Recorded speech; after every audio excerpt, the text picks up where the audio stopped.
Pemirsa, Presiden Republik Indonesia Joko Widodo secara resmi melantik Hendrar Prihadi sebagai Kepala Lembaga Kebijakan Pengadaan Barang Jasa Pemerintah atau LKPP di Istana Negara Senin 10 Oktober 2022. Pria yang akrab disapa Hendy tersebut dilantik berdasarkan keputusan Presiden Republik Indonesia tentang pengangkatan pejabat pimpinan tinggi utama di lingkungan Lembaga Kebijakan Pengadaan Barang Jasa Pemerintah. Lagu Kebangsaan Indonesia Raya. Presiden Joko Widodo mengambil sumpah jabatan Kepala LKPP yang dilantik Hendrar Prihadi. Bersediakah saudara diambil sumpah menurut agama Islam? Bersedia. Demi Allah, saya bersumpah. Demi Allah, saya bersumpah. Bahwa saya akan setia dan taat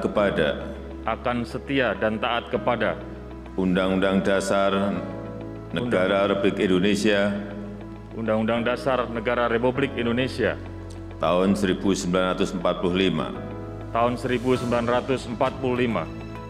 Selanjutnya, Hendrar Prihadi pun melanjutkan tugas sebagai Kepala LKPP RI untuk fokus dalam urusan pengadaan barang dan jasa pemerintah, serta menghindarkan diri dari perbuatan tercela. Dalam keterangannya usai pelantikan, Presiden Joko Widodo menyampaikan alasan pemilihan Hendrar Prihadi sebagai Ketua LKPP adalah berdasarkan kemampuan dan kapasitasnya dalam mengelola organisasi.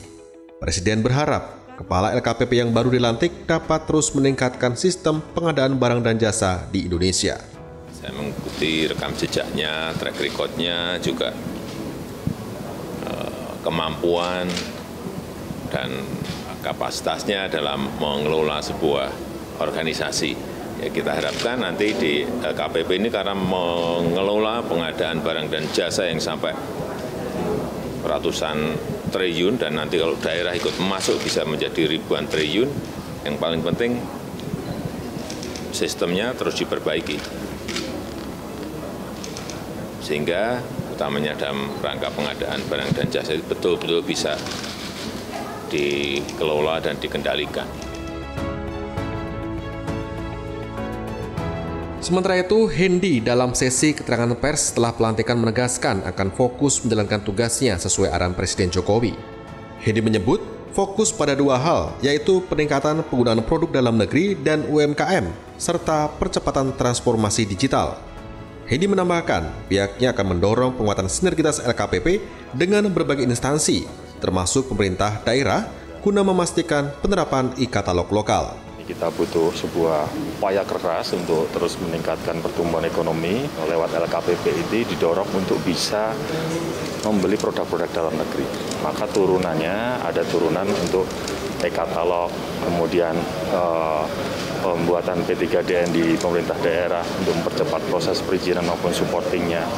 Atau bahkan yang hari ini juga sedang gencar-gencarnya adalah upaya-upaya yang dilakukan oleh pemerintah pusat, provinsi maupun daerah untuk menggerakkan fasilitas-fasilitas UMKM. Nanti kita akan berkolaborasi. Hendrar Prihadi menjabat sebagai Kepala LKPP periode 2022 hingga 2027, menggantikan Abdullah Azwar Anas yang saat ini menjabat sebagai Menteri Pendayagunaan Aparatur Negara dan Reformasi Birokrasi. Hendrar Prihadi sebelumnya menjabat sebagai Wali Kota Semarang selama 2 periode. Dari Jakarta, Tim Liputan Metro TV.